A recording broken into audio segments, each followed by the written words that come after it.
Good afternoon, it's Friday, October 23. I'm Herman Green with your midday news. Special welcome if you're watching on onespotmedia.com. Tragedy struck this morning in Shooters Hill, Bull Bay, St. Andrew, leaving one man dead and a search team from the fire brigade searching for his daughter. The deceased has been identified as 42-year-old Romeo Leachman.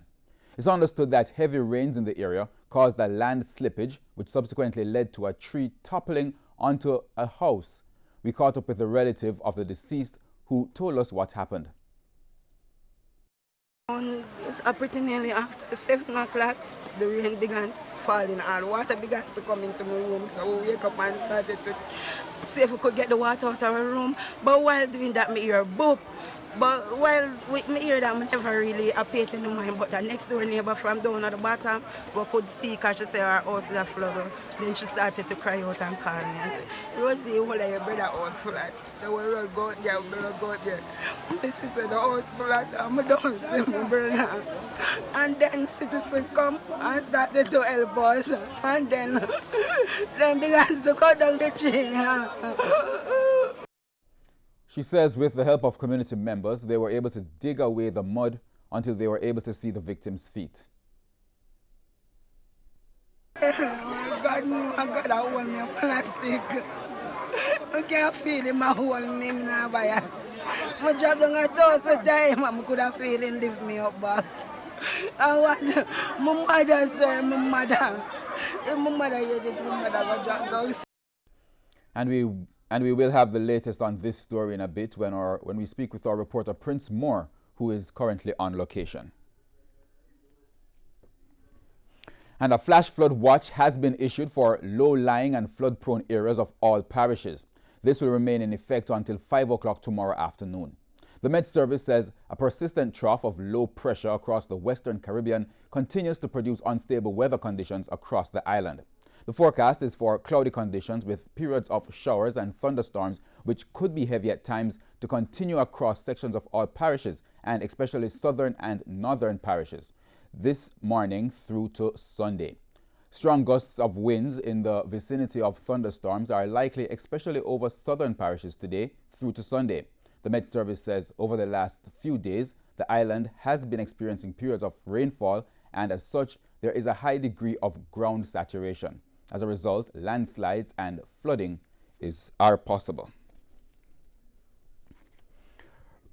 Residents of Cave Hill Estate in Helsher, St. Catherine are calling for the Urban Development Corporation, UDC, to address once and for all issues of flooding that have been affecting them for the past 2 decades. The details in this report. It's now becoming a recurring tale for some Portmore communities, that of sewage water coming up through toilets whenever it rains heavily. The latest incident happened in Cave Hill Estates, St. Catherine. The residents say they have been suffering at the hands of the Urban Development Corporation UDC as their furniture are rotting because of the water. They say numerous attempts have been made to have the issue addressed by the corporation, but to no avail. I'm just tired of it now. I'm tired of my kids waking up in sewer water, and enough is enough for me now. We have made several correspondence with UDC. We have been to several meetings with them, and nothing. All they do is just keep pushing back the dates to fix it, pushing it back until we're here now. One resident who has been living in the estate since 2006 says regulations set out for the construction of houses were not followed by the UDC.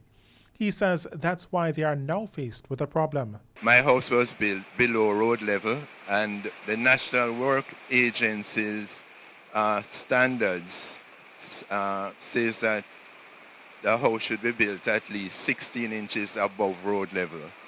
And the level of the bathroom is actually 14 inches below road level, which makes a total of 30 inches, 2 feet 6 below the required standards. He says he sought to take legal action against the corporation, but due to the financial costs, he was not able to proceed. For president of the Cave Hill Citizens Association, Doreen Thompson-Reed, the situation is unbearable. It's been over 20 odd years. We have been reaching out. We went to the town centers meeting. We went to all the ministers now, from the councillor to the mayor, and Mr. Jackson. So it is not a secret in Caville that we are having big issues over 20 odd years. And up till now, UDC always put it behind as a backdoor and seen us as a problem. Mrs. Thompson-Reed says she is hoping that the UDC can now see the importance of the issue and address it. It is unfair for people to buy their homes and living in misery. It doesn't matter if them sell it, somebody else can come in and adopt the same problem. And we need to move forward. It is full time now. Machine Masters, TVJ News. And we're now joined by our reporter Prince Moore with the latest on the Shooters Hill incident where one man died from a landslide and the downing of a tree in the community. Prince, what can you tell us? Thanks very much, Herman. Now I'm at Toby Gully, that's in Shooters Hill in 7 miles, Bull Bay, St. Andrew. And as we speak, Herman, I'm not sure if you can hear, but there's heavy rainfall in the area. However, despite that, residents and members of the Jamaica Fire Brigade are working tirelessly to locate a 15-year-old girl who is believed to be under the rubble of a wooden structure where she lived with her 42-year-old father. Now, both were at home about 7 o'clock this morning when a landslide occurred, and it swept a wall structure which landed on the house of a wooden structure where the two lived. Now, residents, they were trapped for hours until residents were able to locate the man under the rubble. Now, Herman, as we speak, a large crowd is gathered here at the location. Residents are here. They are looking, some of them seemingly in a somber mood. Now, Herman earlier spoke with Rosemary Leachman, who is the sister of Romeo Leachman, who is the man, the 42-year-old man believed to have died under the rubble. And she explained that she was at home when residents called out to her to say there was a landslide in the area. And when she went, she saw the rubble on top of her brother's house. And she explained to me that it was residents who really came to their assistance, and they were there trying to dig her brother from under the rubble. As we speak, there is heavy rainfall in the area, and just moments ago there was a landslide close to where another landslide which fell on the house of the two. So we are here, and there's a frantic search underway for the 15-year-old girl. So we will be providing updates as they become available. Back to you, Herman. All right, thank you very much. Our reporter Prince Moore there live from Shooters Hill in Bull Bay, St. Andrew. And we'll continue to track that with more details as they become available. And it's time now for a break here on the Midday News. But please stay with us. We have more stories when we return.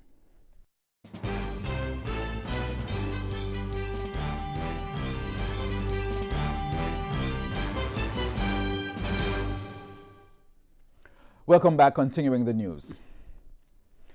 Vendors at the Highgate market in St. Mary are appealing to the municipal corporation to address a matter that they believe is affecting their livelihood. The vendors staged a protest yesterday in an effort to have their voices heard. The details in this report. Old sheets of zinc and pieces of board were used to block sections of the roadway in Highgate, St. Mary on Thursday. The protesters, who were mainly business operators in the Highgate market, stood behind the rubble in solidarity, demanding justice for what they claim is unfair treatment from the St. Mary Municipal Corporation. Yeah, we block the road because we not make no money and then come lock up with shop. Then come lock down with place.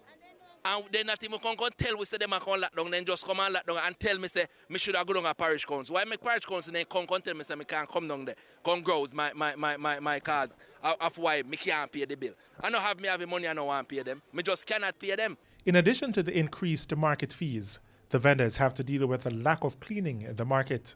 They not clean the toilet and I pay and some flyer take away and magic. When the rain fall and then wash the market, I down here so the water settle up. Me have to throw sanitizer right on that spot here every day. The madman sleep here so. I behind my shop here so, the man put in cardboard them. The whole I market. The market need to sort out. I'm tired for talk. The market need to sort out. This is not a good place. They want the people them to come off the road. They can't carry people in this market come put down.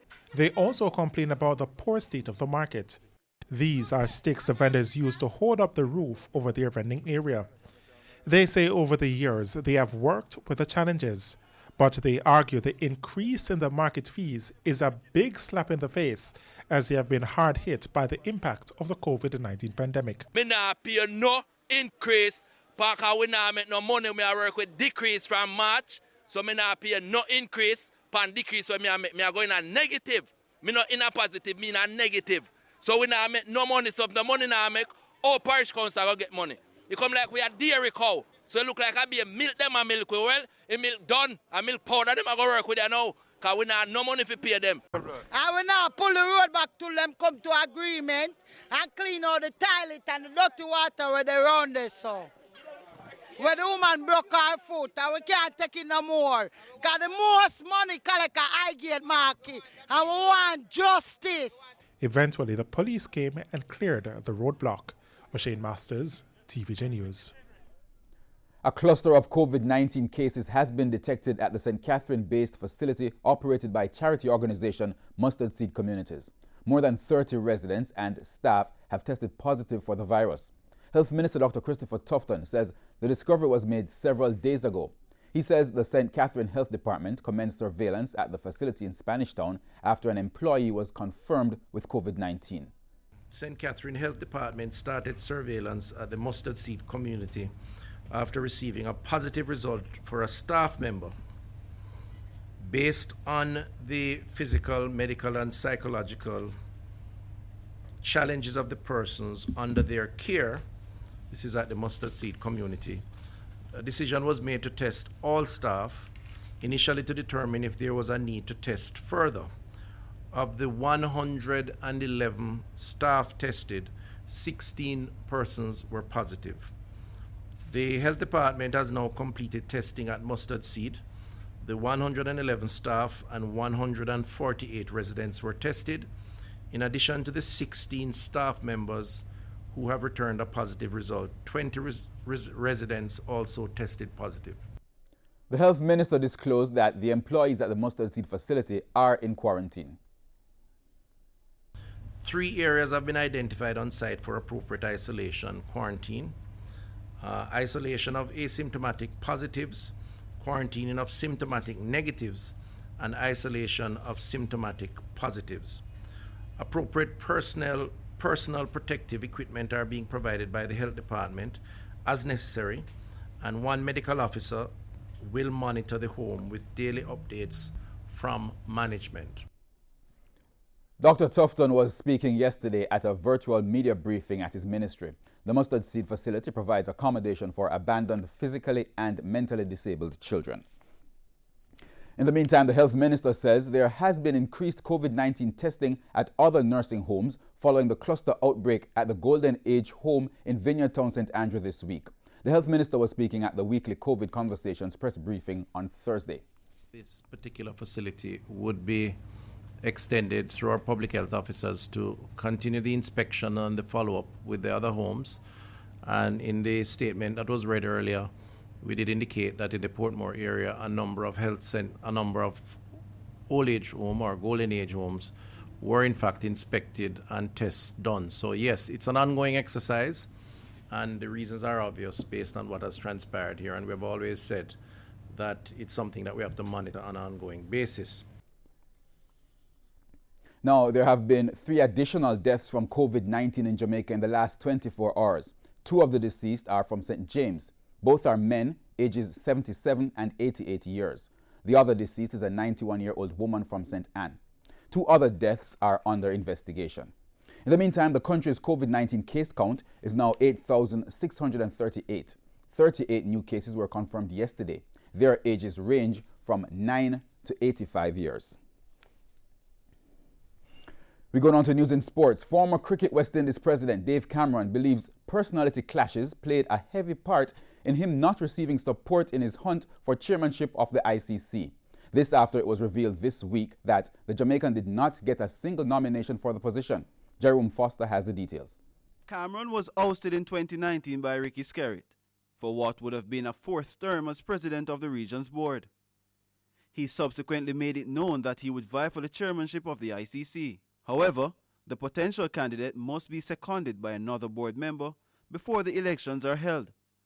But the outspoken Cameron did not find favor with any board, not even Cricket West Indies. I wrote a very clear letter to the president. I've read it on 2 other news media that was very clear about what I was asking for. The response I got was noted, and I haven't since received a response to that letter. The president has made some comments on a couple of news medium, and that's what has happened. The Jamaican thinks he knows where the falling out stemmed from. Probably I'm a Jamaican, and the leadership of West Indies cricket are from St. Kitts and St. Vincent. There's no such thing called a Caribbean or the West Indies, and that's the plain truth. An Indian will support an Indian, an Englishman will support an Englishman, an Australian will support an Australian, and really and truly that's what you're seeing, irrespective of the personal differences. Because there's nobody in the Caribbean, in the West Indies, can say to you that I've done anything illegal, immoral, while being at West Indies cricket. So it's all personality. Cameron, who was speaking on Radio Jamaica's hotline on Wednesday, believes the media has also played a role in labeling him as a bad apple. From the day I became president, the media from around the entire Caribbean didn't give me a chance to be able to perform. And so I find it interesting. Across the Caribbean, including Jamaica? Including Jamaica. Okay. And I'll call Tony Becker of blessed memory, who was my friend before I became president, suddenly had articles. And you know, the good thing about it is that Tony Cousy had an article against me every week until he passed away. The new Cricket West Indies body has done away with several of Cameron's policies, and he thinks Kerrit and company are getting an easy ride from the region. And I see the love that my new president is getting.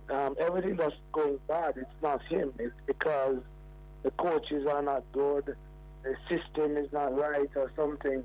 While I was there for 6 years, every article said that Dave Cameron led West Indies cricket hasn't done this or hasn't done that. So the post of ICC chairman is expected to be filled by December. Jerome Foster.